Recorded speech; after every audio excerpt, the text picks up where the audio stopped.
Hey everyone, and welcome to The Grind. You may be wondering what the hell is The Grind, and I don't blame you because we haven't done one of these in a really long time.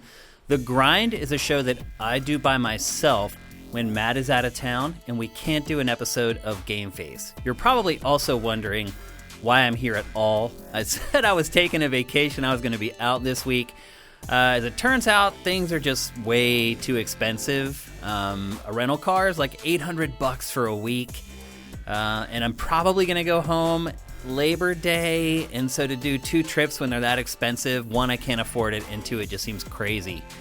So it looks like I'm not taking any time off again, unfortunately. That's the bad news. The good news is I'm here to talk to you about 3 games I've been playing. Let's check it out. All right, the first game I'm going to discuss is important, I believe, because this game has been getting pretty high review scores, and I played it, finished it, rinsed it, and I pretty much disagree with all the reviews. That game is Mario Golf Super Rush for the Switch. You're probably sitting there going, how badly can they screw up a golf game? Well, first of all, I am a real golfer. I haven't played for a minute, but I've been playing since I was like 14. So I understand the sport of golf. I've also been playing golf games for literally like 25 or 30 years. And so I feel like I have a good frame of reference to tackle this game. And I gotta say, I disagree with a lot of what people have said about this so far. Also, full disclosure, I am a big fan of the Hot Shots Golf franchise, and I would say probably a lot of my reference for tackling Mario Golf is related to my experiences with that franchise. And I believe that franchise does arcade golf really well. I'm just going to say that right off the top. And so a lot of comparisons I'm going to make to Mario Golf Super Rush are in relation to Hot Shots Golf, a franchise I think a lot of you guys have played as well. The first thing I really want to mention is that there's a lack of content for this game. You guys may remember Mario Tennis that came out for the Switch. It launched pretty low in features, and then over time they added stuff, although I would argue they still haven't added enough to that game. That's kind of the situation that you're in with Mario Golf Super Rush. The big single-player mode is called Adventure Mode, and it is like a single-player RPG in that as you play, you gain experience, and then you can use that experience and those points to boost your character in a number of different categories. The biggest rub, though, for the mode is one that there's really hardly any story. Basically, you're a rookie golfer, you're trying to make your name in the Mushroom Kingdom as a big-time, up-and-coming golfer. And to do that, you need to go throughout the Mushroom Kingdom and play all the courses that are there. And the game is laid out pretty linearly. You play the beginner's course, you do well enough on that, you move on to the next one, and you keep going until you get to the end of the game. So the plot is really basic. However, at the end, literally like the last third of the adventure mode, suddenly like a real story springs up, kind of.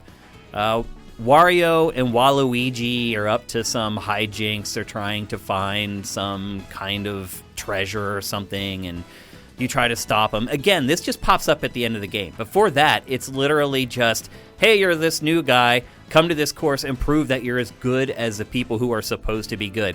And then out of nowhere, at the end of the game, Wario and Waluigi show up, and then suddenly there are also boss fights that you take on. And that seems like a cool concept, but they're really poorly executed. So if you're looking for the story to push you through this mode, you can pretty much forget about it. There also are pretty much no cinematics. The ones that are there are really cheaply done.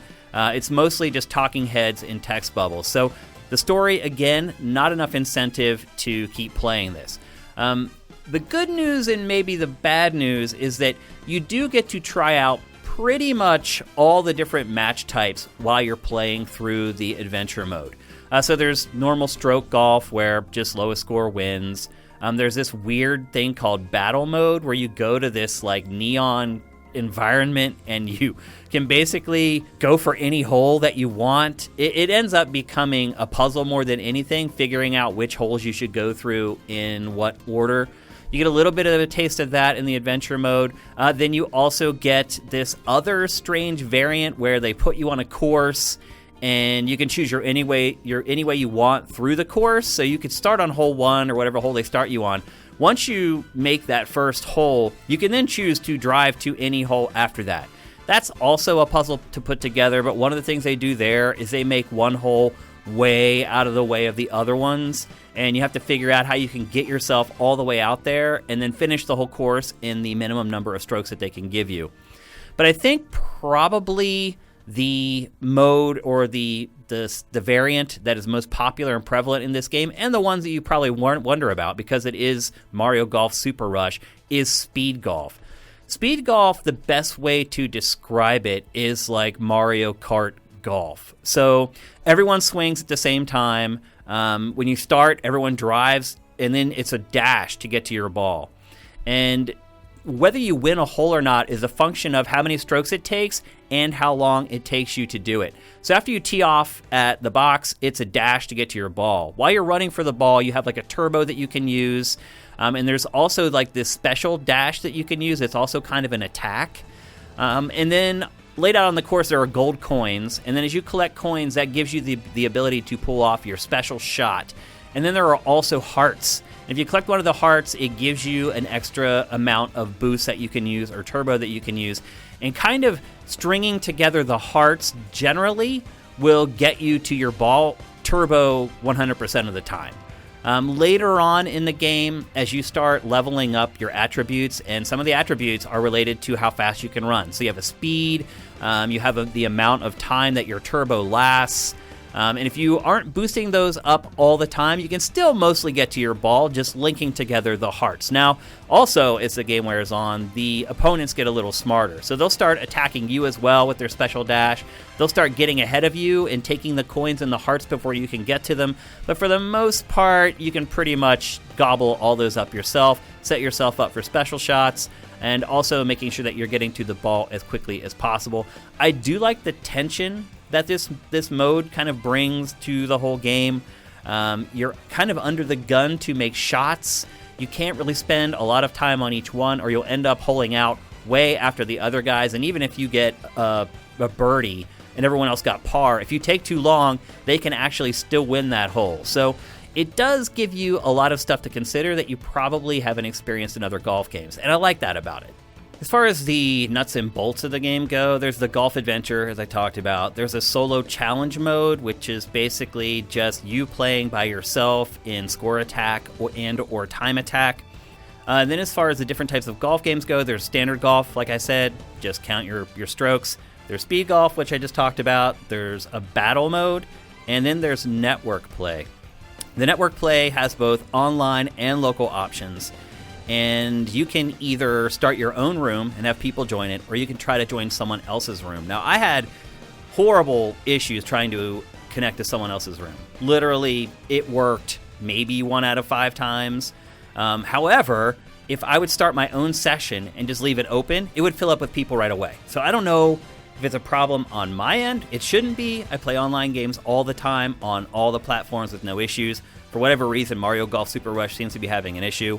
Lag is definitely there, and a lot of it depends on what connections the people that you're playing with are using, but it's not as bad as I expected. And as you might expect, lag is really important in an online golf game because you're using a swing meter. Speaking of the swing meter, that is another thing about this game that is way different from most other golf games. It's not that the meter's all that different, it's more in how you put spin on the ball or how you hook or slice the ball on purpose. So there's a meter that goes from the bottom of the screen to the top, and the game will put a flag kind of in the meter letting you know kind of the rough area of where you should be setting the power. In a lot of games, like Hot Shots Golf, for example, when you're doing your shot, if you want topspin, you hold up on the D-pad while you're going through the meter stuff. And if you want backspin, you hold down on the D-pad while you're going through the meter stuff. It's different in this game. If you want to set topspin, there's one button that you hit when you set the power. And then if you want to set backspin, there's another button that you hit when you set the power. And basically, if you want super topspin, when you set the power of your shot, you double tap that button. And if you want super backspin, you double tap the backspin button when you set the power of your shot. So it's a little different. Also, how you set curves in most golf games, you set the curve before the shot. You get it how you want it, you just let it there, and then you swing. In this game, you're setting the curve while you're swinging. So once you initiate the first meter going up, you hold the left analog stick, either left or right. And the more you hold it, the heavier the curve, the slice, or the hook, whatever you want to call it. So you're multitasking during the swing. You're actually like triple tasking because you have to set the meter, so you're setting the power of the shot however you want it, depending on where the hole is. You have to adjust for the wind, obviously, like in other golf games, but then you're also double tapping the button for more topspin, double tapping the button for more backspin, and holding the analog stick left or right to set the curve of the shot. And also, when you're playing in the adventure mode, that's something else you have control over. You can actually boost your attribute for curve if you want to be more accurate with your curves. It's a lot to get your head around. I'm not a fan of the double tapping for the spin. I feel like just holding the D-pad is fine. If it's not broke, don't fix it. However, I do think the way they're handling the curve in this is something that other golf games should probably emulate going forward. It feels more accurate and more realistic. And now again, this is Mario Golf. No one expects this game to be a sim. But I do think that other sim golf franchises can take a look at how they do the curving in Mario Golf and maybe tweak it a little bit because it is pretty sensitive. It's kind of hard to just barely hold the analog stick while you're doing all this other stuff. It's like playing drums, honestly. If you ever try to play drums in Rock Band, getting your feet going with your hands is kind of this thing that you learn and you eventually break through and you can do it. This game is kind of the same way. I would also say if you're smart, you don't have to use curves all that much. That's really something that you probably want to pull out when you're playing online with other people who are really good. Playing against the AI in the game, it's not so difficult that you really need to use the curves all that much while you're playing. And kind of returning to the adventure mode or speed golf, there's some nuance to it too. Like I called it Mario Kart Golf earlier. You can actually draft behind other characters. So if someone's running in front of you, you can get behind them and draft them and then get a little speed boost that will let you pass them. It's really like a golf game mixed with Mario Kart with like one power up. It's probably the best way I can describe it. It may sound like fun. It does start to get annoying. Also in the adventure mode, there's some light platforming involved. Like there's a couple areas where like there'll be patches of land with water in between, and there'll be like lily pads in between the patches of land. And you have to kind of jump on the lily pads to get from one piece of land to the next. The terrain affects your turbo or how much you're using your stamina. So if you're running in the rough, your stamina will go down faster. If you're running uphill, your stamina will go down faster. However, there's like this goofy thing where you can just run wherever. So you can run off a cliff that's literally like 200 feet high and fall down to the ground and nothing happens. It's bizarre. It feels like this idea that they only kind of worked out, and then they started playtesting it, and they're like, well, it works. It doesn't make a lot of sense, but it works. And that's probably the best way to describe speed golf in Mario Golf Super Rush. I was talking earlier about the things that really disappoint me. Well, there's just not enough content. There are only 6 courses in this game. And the first one is like the rookie course. It is a course, but it's so basic. Like I struggle to try to include that in the course count, but we will for the purpose of this discussion. 6 courses. And you get through them pretty quickly. And once you kind of master the gameplay, there's just not a lot to go back to. All those other modes I was talking about, like the battle golf and all that, literally I've tried them a couple times, got frustrated with them, and like never went back to them again. Where this game is going to live and die, really, I think, in the long term, is with its online play. And the online play, as I said, lag is definitely an issue. Connecting is definitely an issue. I mean, let's be honest, Nintendo Online has been an issue for a really long time with Switch. And it hasn't really been improved, it doesn't seem like, for Mario Golf, where lag is really, really important. People could argue Smash Brothers, lag's really important there too, and they didn't fix it for that either. So Nintendo Online, still an issue for this, and I would argue that is where the bulk of your replay time is going to come from this. I finished the adventure mode. It probably took me 6 hours, something like that. And, you know, basically how it works is you go to a new course, you play like 3 holes, then 3 holes, then you'll play like a round of speed golf, and then you'll play maybe 9 holes or maybe the full 18. And then once you do that, then you move on to the next course. There's a little gate that opens up, and you move on.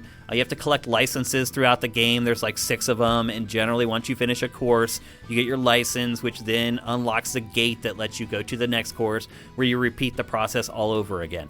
The adventure mode is not very fun, just to be perfectly honest with you. The AI isn't very good. A lot of times you can see the game cheating to let you win. You'll be playing against an opponent who is just killing it. Birdie, par, par, birdie, birdie, par. And then you get towards like the 9th hole where you're about to wrap things up, and they'll just completely collapse in the last hole. Literally, they'll have like 8 shots to basically let you win. Again, I played it for quite a while, and I did keep suffering through it, but that's my job, and that's why I kept playing it. Would I have kept playing the adventure mode if I didn't have to evaluate it for you guys? Probably not. What you end up with Mario Golf Super Rush is a game that looks pretty. I mean, that's kind of the big disappointing thing, particularly in the adventure mode. You go to a new course, you're like, wow. And it's like the sand course, and the rainy course, and the snowy course, or whatever. And that stuff does affect your ball. Like if it's raining, the ball won't roll as much across the greens. That stuff all plays into it. But like when you're in the adventure mode, there's nothing to do. So you go to this new area, and it's like the clubhouse, and then like the practice area, and then the actual course, and then maybe there's like an alley or something that goes between those two. But there's nothing to do. There are characters everywhere, and you can walk up to them and talk to them, but they just spit a bunch of malarkey. They don't say anything relevant. There's nothing really tied into the story until you get towards the end. They start tipping you off about Waluigi and Wario, how they're looking for treasure or whatever. But otherwise, most of the people there are just like, hey, you want me to teach you how to putt? Or do you want me to teach you how to do a lob shot? Stuff like that. Or it's just inane banter that has nothing to do with anything. So there's all these areas that look cool. There's just nothing interesting to do in them. I do anticipate eventually there will be new courses for DLC and new characters. Right now, there are 16 playable characters from the Mushroom Kingdom, which isn't bad. There aren't like a lot of obvious like missing people who I'm like, oh, where's this character or where's that character? Most of the big boys are there and girls, but the courses are really, really the problem here. And there's no variance of the courses. You can't go through them backwards or mirrored or anything. There are just the 6 courses there, and that is really the bulk of what's going to keep you going in a golf game. Probably my biggest complaint about Mario Golf Super Rush is that you don't know what's going on. There are no replays. So if you hit an amazing shot, you have no idea. I hit a shot from like 200 yards out onto the green. It goes in. They say like, nice shot, nice chip in. There's no replay showing it. There's nothing. Even after you hole in, no replays. My other complaint is that there's no way to read the greens or the terrain. So while you're putting, there is the grid on the green, and it does show you, like, if the grid is red, that means it's going downhill. If the grid is blue, that means it's going uphill. But there's no free camera look in this game. Before you tee off, you can tap a button that will basically show you an overhead view of the course and where your ball is going to land, and you can adjust it so you get it lined up right. But when you're putting, you can't take free control of the camera and really get a look at the green to see where the undulations are, see where the dips are. It's really hard to read the greens in this, and it doesn't celebrate your achievements. Like, I got like an albatross, which is like 3 under par, the closest you can get to a hole-in-one. There's no celebration. There's nothing. Like, after the hole is over, like, your character will go nice, and that's it. There's a lot of elements of golf games that have been developed over the years that are there for a reason, because it makes the game exciting, it makes it fun, it celebrates you when you make a good shot. This game does none of that. It's like you hit the most amazing golf shot of your life, and they'll say, like, nice on, and that's it. You could be an inch away from the cup, and like there's no crowd noise that rises up, the announcers don't get excited, nice on. That's it. So there's a lot wrong with this game. It does do some stuff pretty well. It does innovate in a couple ways that I think could catch on with other golf games. But as far as buying this right now at full price, I would definitely steer clear. There's just not enough content. It's not all that fun. So yeah, I would say pass on Mario Golf Super Rush. All right, next I'm going to talk about a game that I have been pleasantly surprised by, as opposed to the opposite with Mario Golf Super Rush, and that is Monster Hunter Stories 2. Now, we recently talked about Monster Hunter Rise, which was a Switch exclusive. on GameFace and everywhere else. It's a huge game. It's done very well financially. It did pretty well with critics. So you kind of have a frame of reference for where I'm going when I talk about Monster Hunter Stories 2. Now, this is nothing like the base Monster Hunter games. There are similarities that I'll get to, but the overall gameplay loop and what you're doing in the combat, completely different. The biggest change is that this game is story-driven. If you're an RPG player and you really like stories in games, if you've played Monster Hunter, then you know. The story there is virtually non-existent. It's dumb. You basically have to turn your brain off and just be happy killing the next really big monster. That's really what Monster Hunter is about, and playing with your friends. Monster Hunter Stories 2 is story-driven. It is also a turn-based RPG instead of an action RPG. The plot in this game, you are a young person in your village who is coming of age. You are the descendant of your grandfather, who was a legendary monster hunter, and he is now gone. I haven't got far enough to know exactly what happened to the grandfather. He's either dead or he disappeared or something like that. But he was a big deal because everyone in the village knows him, and every time they run into you, they talk about him, and you are his descendant, so everyone has high hopes for you. What happens is, on your island, there is a huge creature that has defended your island forever. And something is going on. When the game starts, a group of soldiers from another land have landed on the island, and they are hunting that monster. They have heard reports that there's another monster that's causing problems, and they've stumbled across this one, and they're like, this monster's gone rogue. They're trying to trap it. You save the monster, and the monster flies away. And that's kind of how the game starts. So your island has had this protector all this time, and now the protector is gone. And lo and behold, all kinds of crazy stuff starts happening. Monsters start fighting each other on the island. Basically, this monster had been creating harmony on the island, and now he's gone for reasons unknown. And the island has just gone crazy. And it's your job to figure out why, to calm all the insane stuff that's happening on the island, and to, of course, come of age at the same time. You have a chief of the island who gives you a lot of your objectives. You have another girl who is haven't figured out if it's his daughter or what, but you have this young tween girl who's kind of already gone through what you're going through and shows you the ropes. So your first objective is to find a mount. Mounts are very important in this game. Unlike the base Monster Hunter franchise where you get like a dog and that's all you get, you can ride the monsters in this game, and you can use them for traversal to get you all over the world. And so the first thing you do is you get your first mount, and she hands you the mount. Your mentor gives you a mount that she has extra lying around, and for the first battle or two, you use that. Then it's time to get your own mount, and what you have to do to get new mounts in this game is you have to invade monster dens. And they're basically these little mini dungeons that are hidden all over the place. You'll find like a hole in the wall, and you go in. You have to fight through a couple rank and file monsters, and eventually you get to the nest area. Once you get to the nest area, there's a nest up there, and there's a bunch of stuff that you can collect around the nest. When you go up to the nest, sometimes the monster won't be there, sometimes it'll be there sleeping, and sometimes it will just be there awake and ready to go. It does not want you to steal its eggs. So if they're there, you have to fight that monster and defeat the monster first before you can take one of the eggs. If they're not there, you can go up and you can sort through. Usually there's a pile of eggs, and you have this little cat creature that is your sidekick, and he will rate the eggs and tell you whether the eggs are good or not. So you basically just go through the process of elimination. When you get a good egg, the cat will tell you. You'll get like this sort of mini cutscene showing light coming off the egg. Then you need to leave the nest area. And once you do that, you can put the egg in the bag on your mount, and you can go on your own way.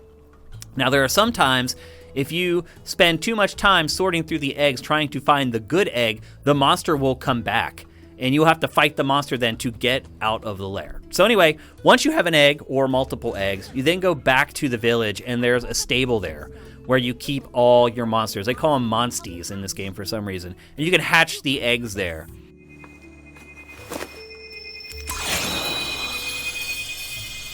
And then you can choose which mounts you want to use. In the amount of time I've played, I already have like 8 mounts to choose from. And they all have different attributes, and you also fight with the monsters. You can either fight with them separately, and they do their own attacks, or once you've built up a certain meter, you can actually mount your mount, and you can attack together as a team. Once you've built the synergy meter between you and the mount. And that happens infrequently during battles, but it does happen. And that's sort of how the monsties, or the monsters, work in the game. Now the combat, as I said, it is turn-based combat, and I haven't quite figured it out. It seems like most of the time you're going to be fighting by yourself, but sometimes your mentor comes along with you, and I do hope that that's more prevalent throughout the rest of the game, because that's when the combat gets really exciting. So it is turn-based combat. When you first start any skirmish, you choose your first attack from 3 different categories. There's power, there's speed, and there's tech. And it is the rock, paper, scissors mechanic where one cancels one, and that cancels the next one, and that cancels the next one in a full wheel cycle. And so once you choose that attack, and the enemy also chooses its attack type, you rush at each other. And whoever has chosen the attack that trumps the other one will get the advantage and do more damage on that initial attack. And that aesthetic plays out through all the battles. Every attack matters, whether the enemy is using a speed attack or a power attack or a tech attack. What you choose makes a difference in how much damage is dealt to either you or the enemy. Once you are kind of into the heat of a battle, a bunch of different stuff can happen. The first is, as I said, you can end up on your mount and you can attack with your mount. You can also form synergies with your mount, where if you both choose the same type of attack, you will attack together. And then, if you have someone else in your party that also has a monstie, you can do team-up attacks with them on their monsties. So if you both do synergies at the same time, you can do these insane attacks where it's like both of you mounted, combining your special attacks together into these just like earth-shattering attacks.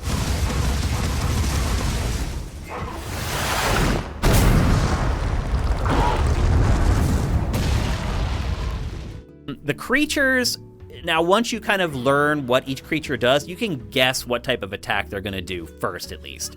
And so if they're a big lumbering guy, you can guarantee they're pretty slow and they're not going to use a speed attack. So that eliminates one of the 3 for your first. And then after you see what attacks they use, you know. So you can almost win the initiative every time once you kind of learn the attacks of the enemies. However, there are some wrinkles. So enemies can have armor.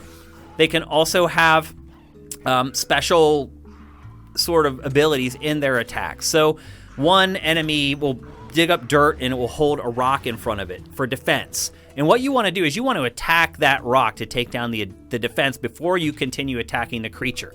And certain weapons are better for that. For example, a hammer weapon is better for destroying the rock. So another cool thing is you can switch between weapons mid-battle.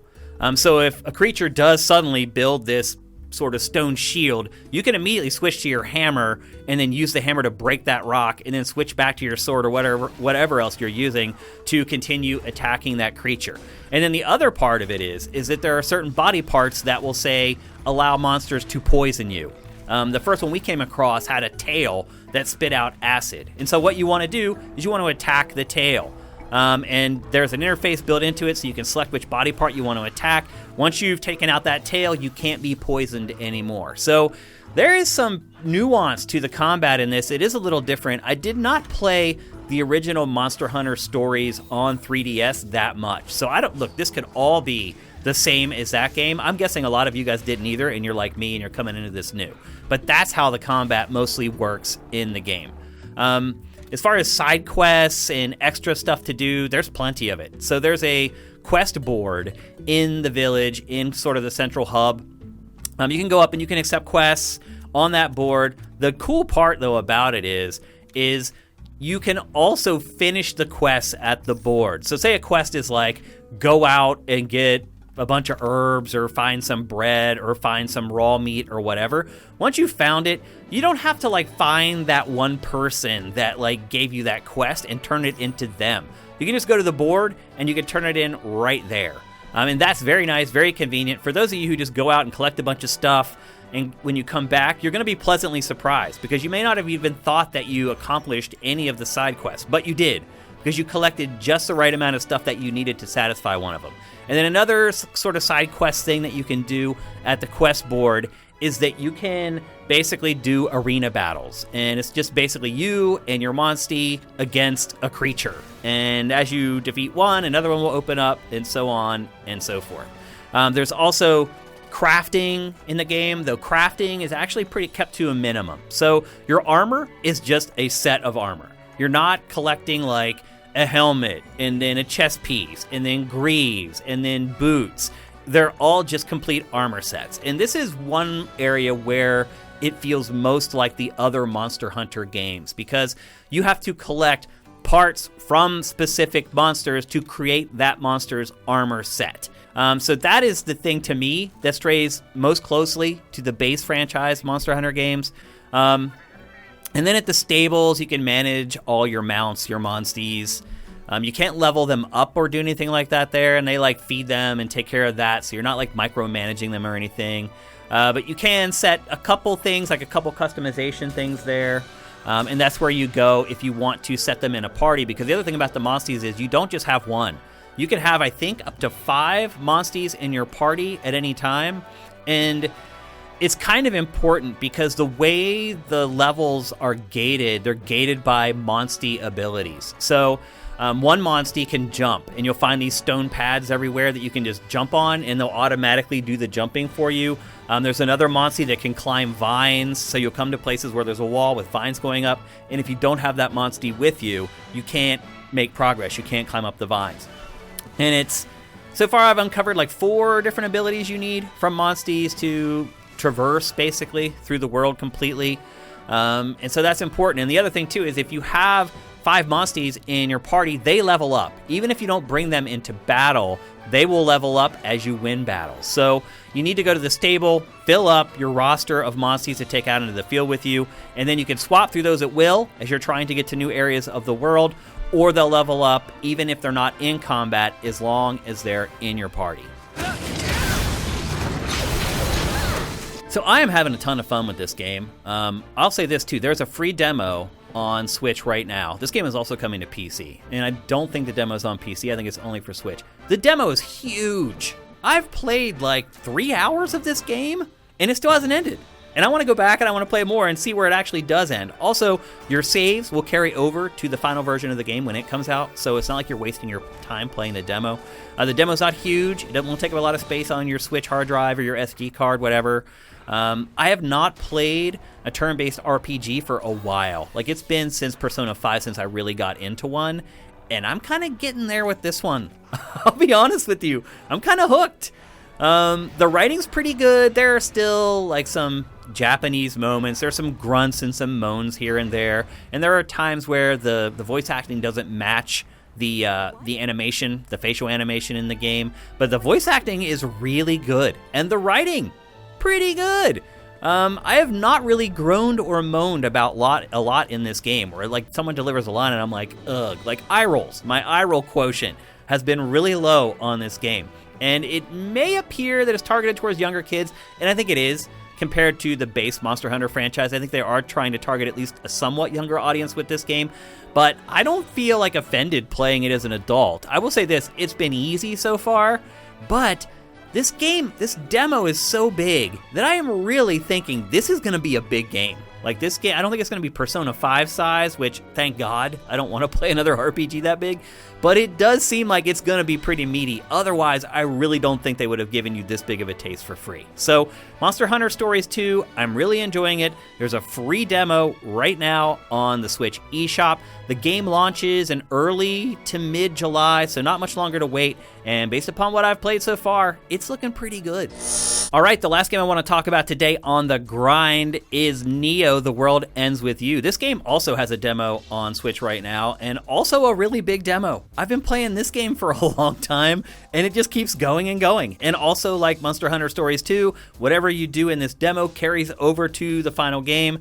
However, I am not enjoying this game as much as I am enjoying Monster Hunter Stories 2. If you remember, The World Ends With You was an RPG for the DS. Also, it's an action RPG. And if you remember back to like the DS era, there weren't a lot of action RPGs on that platform. They were mostly turn-based RPGs because they work well with handhelds. Well, it was an action RPG, and this sequel, Neo, is also an action RPG. And I think the first thing I would say about it is that it is really a lot like the first game. And I think for some people that will make them very happy, because a lot of people look for sequels and they're like, I hate sequels that don't feel like the original game. Well, this one definitely does. It is a turn-based RPG set entirely in Tokyo. You go through all the big popular districts in Tokyo: Shibuya, Harajuku, Shinjuku, Akihabara. You basically go to all the tourist spots in the city, and you're playing from the perspective of Tokyo youth. Look, I love hip-hop culture. I love dance music culture. I love graffiti culture. This game should be made for me. That's really what this game is. It's kind of like hip-hop kids in Tokyo. So there's a lot of graffiti elements in the game. The art style is very graffiti-like. A lot of the characters that you run into are people that you would typically associate with, like, the hip-hop scene. Lots of people wearing hoodies and lots of graffiti writers, people who are basically throwing up political graffiti tags all over Tokyo. That's kind of the vibe of the game. You play as, like, this tween boy and his best friend, and along the way, you meet other nefarious characters that join your party. And the combat is all in real time. But the crazy thing is, it's also a party-based RPG. So you may be wondering, well, how the hell does that work? There's actually a pretty ingenious way that they handle this. Ingenious but limiting. So every character in your party, they're always out in the field fighting. But each one is assigned a button. So one character is X, another one is Y, one is R1, one is L2, and each character has just one attack that they can pull off. And the trick to the game is cycling through all your party members to deliver attacks, and then do it in a sequence based upon their cooldown time so that you can keep the chain going. So maybe one of your party members has a really devastating attack, but it takes a long time for the cooldown to subside. So you want to start every battle with that guy. So you fire off his attack. Then you start going through your other characters where the cooldown is a little faster. And hopefully, by the time you get through all those other characters, the cooldown has finished for that character that has the devastating attack.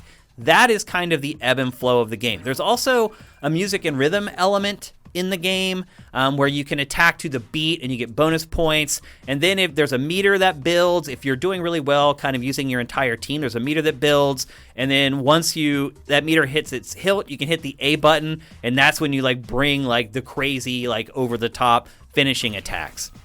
The structure of the game is weird. So as I said, you go through all these different districts of Tokyo, and generally there are like these walls and vines that are up that will keep you going from specific area to another one until you've satisfied a set of conditions. And once you do that, the vines will come down, you can go to the next area. But the camera is fixed, so you have no control over the camera at all.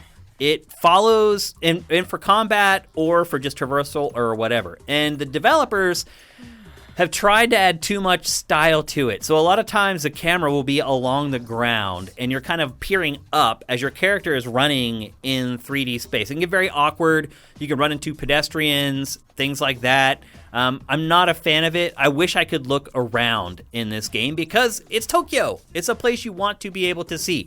But most of the camera angles are fixed, but you're still trying to move in a 3D space, and it can get pretty annoying.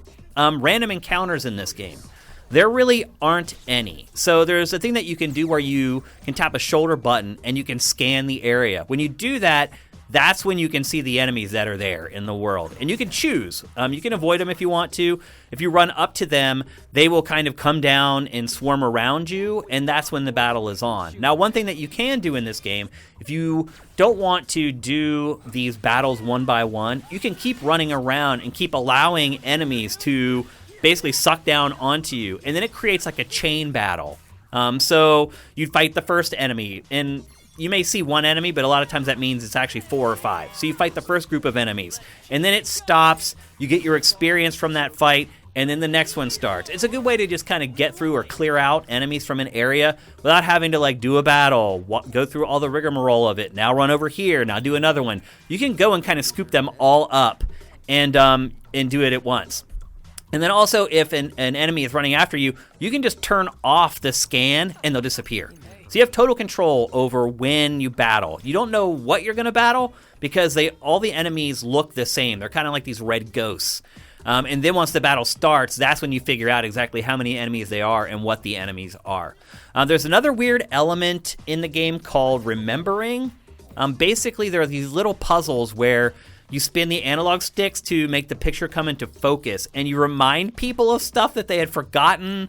As far as learning new attacks are concerned, as I said, every character has one attack equipped. But after you're outside of battle, you can choose what attacks to equip. And they work across your whole party. And each attack is a pin, like a collectible pin. So as you win battles, or you meet characters, or you accomplish goals, you finish quests, you get new pins. And then you go into the menu and you assign the pins to your characters. And a lot of that is all the strategy and figuring out which guy I want to go with first, and will all the attacks work with the timing and their cooldowns. A lot of that stuff you have to figure out just through trial and error. The game doesn't really give you enough feedback to help you make those decisions just based upon the information that it gives you. So you may be sitting there going, Shane, like, I don't understand why you're down on this game. One, there's all kinds of strategy to the combat, and again, this may just be because it's a demo and I'm early in the game, but like, it really doesn't matter that much. What I've found in this game is the more I think about combat, the worse I do. The more I try to strategically plan combat, the worse I do. I've found that, honestly, just button mashing solves most of the conflicts more quickly than trying to be strategic about it. And then, as I mentioned earlier, the fixed camera angles are annoying. The graphics, they look good when they're sitting still, but on a technical level, they're not that impressive.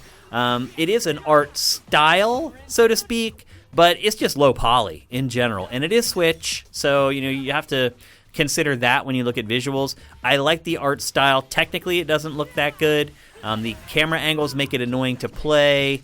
And the story is just, like I said, it's set in this weird, like, youth culture, hip-hop scene thing in Tokyo, and they just blather on and on about inane crap, and you can skip it, but I've just found myself going, just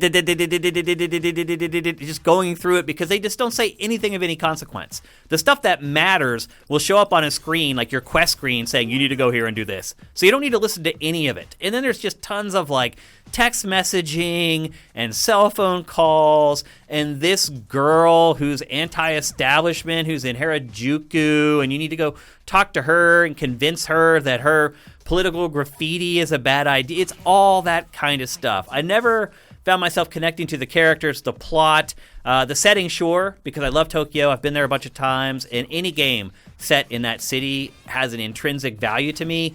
And you would think this would too, because I love hip-hop culture and breaking and graffiti writing and rapping and all that stuff.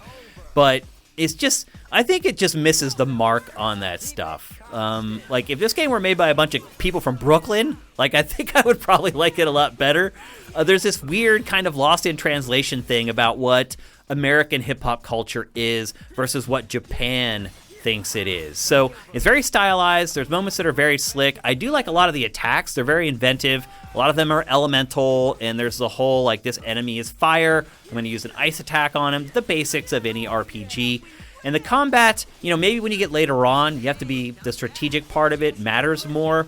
But in the early going, it really doesn't matter at all. Button mashing just kind of wins the day. And in all honesty, it makes the game look a lot more fun and exciting because there's just stuff going on. Because you can hit two buttons at once and both your guys will attack at the same time. And there's some fun in that, for sure.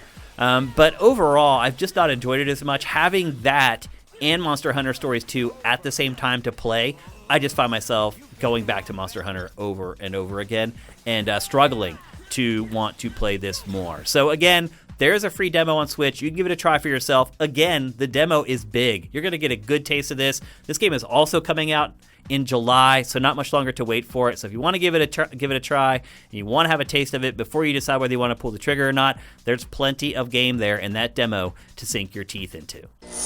All right, that's going to do it for the grind. I honestly can't remember the last time we did this. I think it's probably been a year and a half or 2 years or something like that. One thing I do like about it is these can be better produced. Like, our B-roll can be better. It can be cut to what I'm saying instead of just showing random footage that we've kind of cut together before we come in and talk about it on GameFace. Video quality is higher. Frame rate of the video is higher. So I do like doing this stuff, but we should be back on Tuesday with Matt back in studio. We will probably talk about Mario Golf again. Hopefully Matt has been spending some time with it. And I don't know if we'll talk about Monster Hunter Stories 2 again, but I'll check in with Matt and see if he's on that as well. As always, thanks to all you guys for supporting us on Patreon at patreon.com/sifted. Without you guys, we couldn't make this happen. Also, if you're looking for this in your podcast feed, you will find it in the Sifted Radio podcast. You will find it in the Sifted Radio podcast feed, and you will not find it in the GameFace podcast feed because this isn't GameFace. This is something special. So anyway, everybody have a great July 4th, which is coming up. I'm really bummed that I'm not home to celebrate with my family, but that's life. It's like money doesn't grow on trees, so I have to be smart with how I spend my money, and unfortunately it means that I'm still not going to have a vacation. But anyway, hope you guys have fun. Hope you're somewhere where you can hang out with people and you can have a good July 4th. And for those of you overseas, you can just celebrate along with us. I know it's not your Independence Day. But anyway, thanks again for watching, and we'll see you next time. And hopefully it won't be 2 years before the next one. Take it easy.